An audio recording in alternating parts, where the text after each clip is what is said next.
Hey everyone, this is yours truly, Kara Warner, and welcome back to my channel where we discuss everything culture. So, as we all know, yesterday, April 11th, was the iconic rapper, philanthropist, creator, all of the above. His memorial service was yesterday, and it took place at the Staples Center. Nipsey Hussle. First and foremost, I want to give condolences to his family, those who were truly affected, fans, friends, all of the above. This man was such a beacon of hope, a beacon of light, and I was a fan of his music before I was a fan of his movement, the marathon, and didn't really have much knowledge about his community efforts upon his death, but definitely listened to his music and have definitely been even the more inspired by Nipsey Hussle. And so, just shout out to his family. What a beautiful spirit they possess.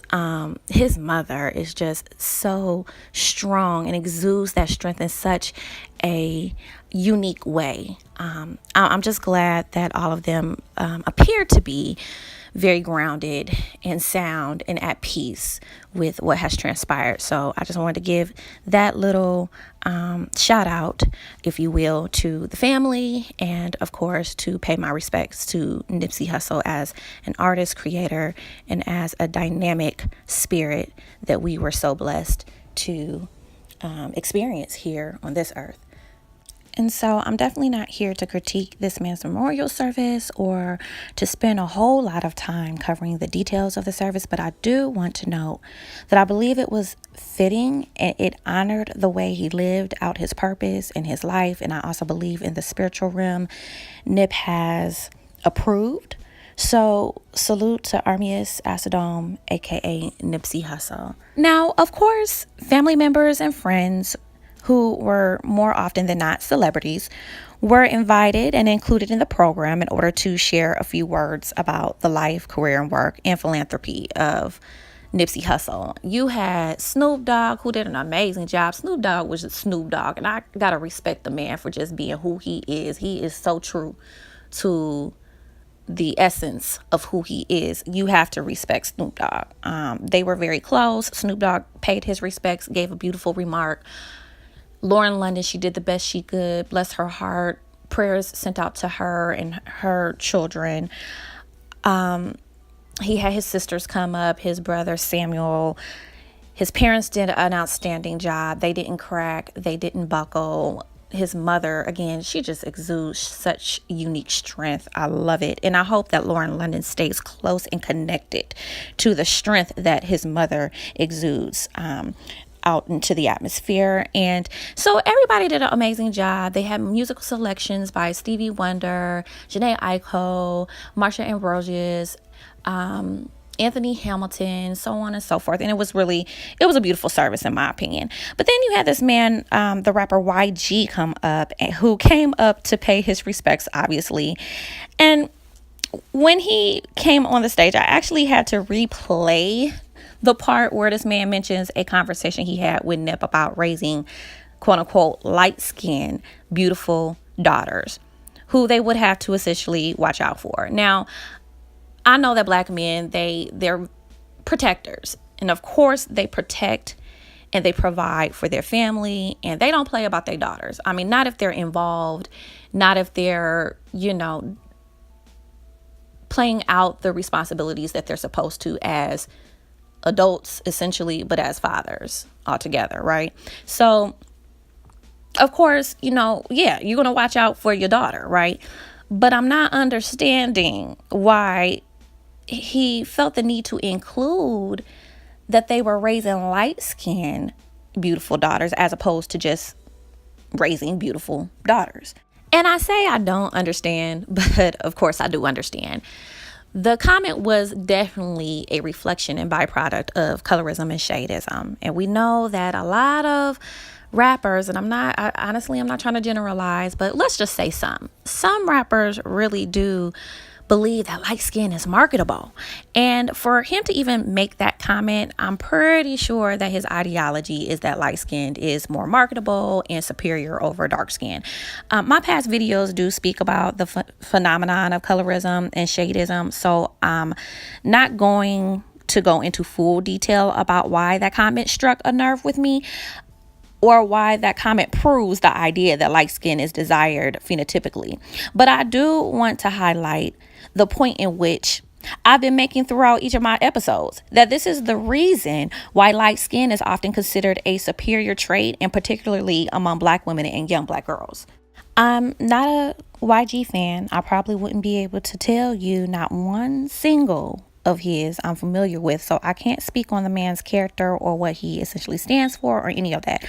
But I do know that there's an internalized perception of what it means to be a light-skinned young woman that either makes it more difficult for a father to protect a light-skinned daughter or his daughter, and or he has subscribed to the idea that light skin is synonymous to being beautiful and attractive. And honestly, I wonder if his daughters were dark skinned, would he have made the same comment? Now, I also found it interesting that YG referred to Nipsey as his brother from another color, which clearly makes it evident that YG places major distinctions between being dark skinned or light skinned.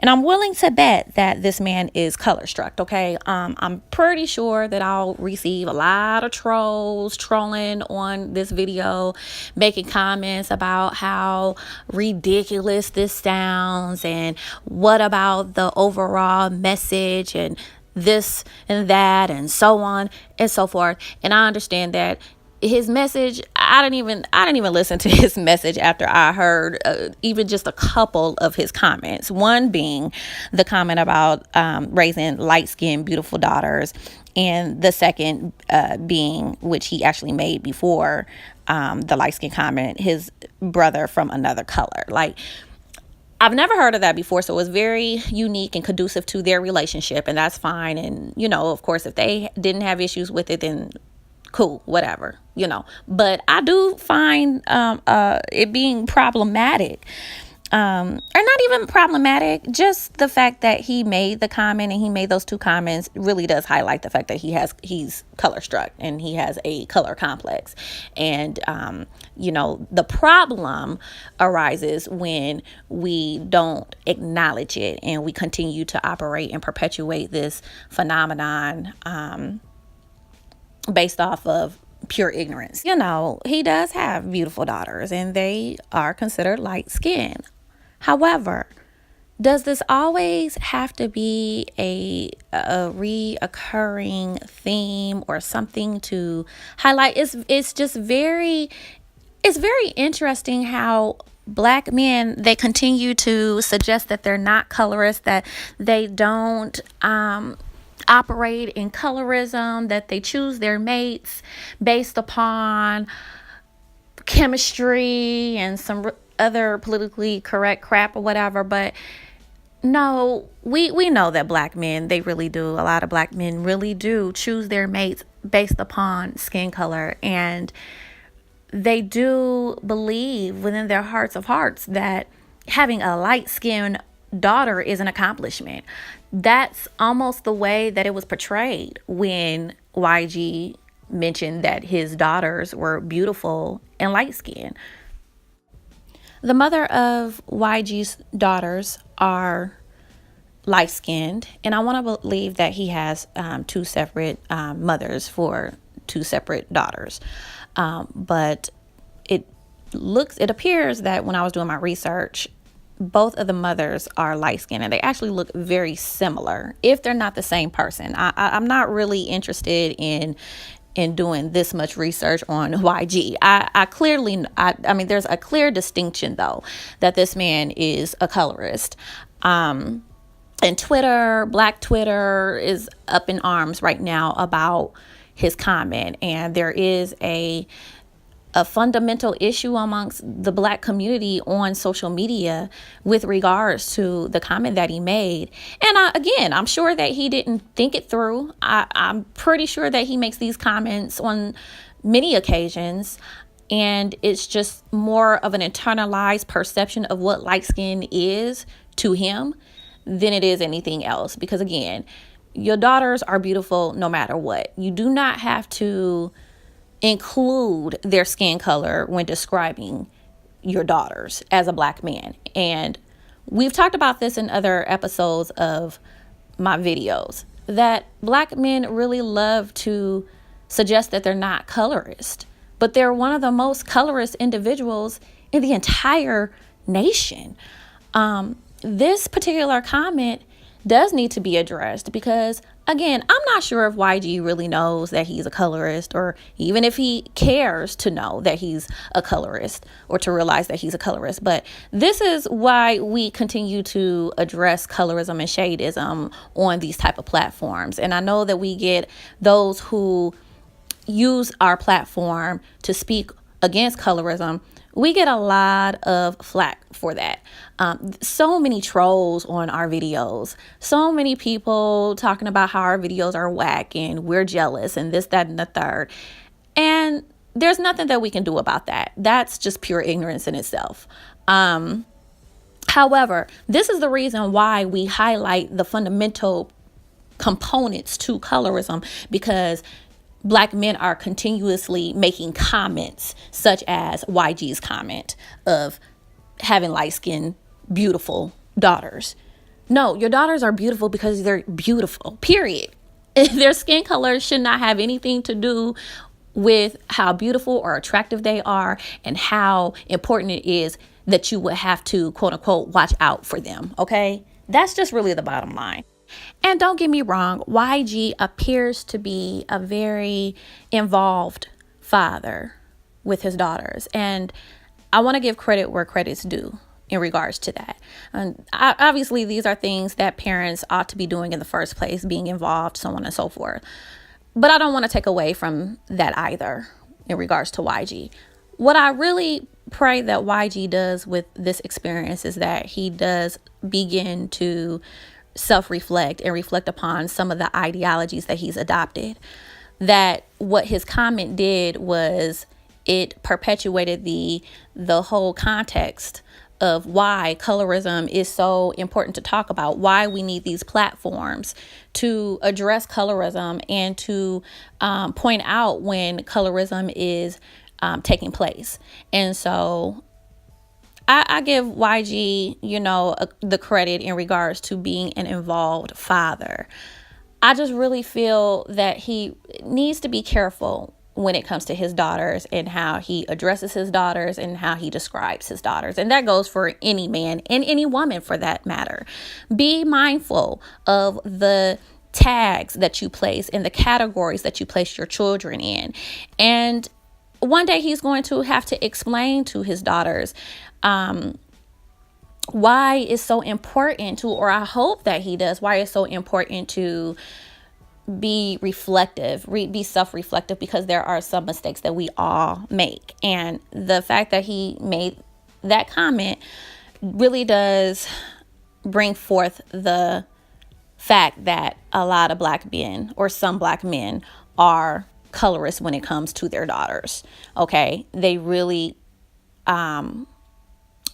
do celebrate and appreciate when their daughters are born light skinned. And I really do believe, and this is not all Black men, of course, that's not even possible, but a significant amount of Black men would suggest that they're not colorist, but they put a lot of emphasis on their daughters and their skin tone. So I really hope that, again, that YG does take this experience and just do a little bit more self-reflecting so that he can kind of stop perpetuating this colorist ideology, especially when it comes, or especially when it's related to his daughters and how attractive they are. Okay, as everyone should, everyone should believe that their daughters are beautiful. Okay, and that is true.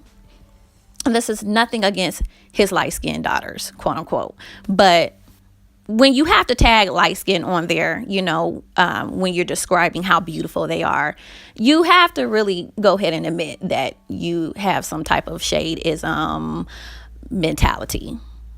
colorist mentality. Okay, so that's really basically what I wanted to note on this segment.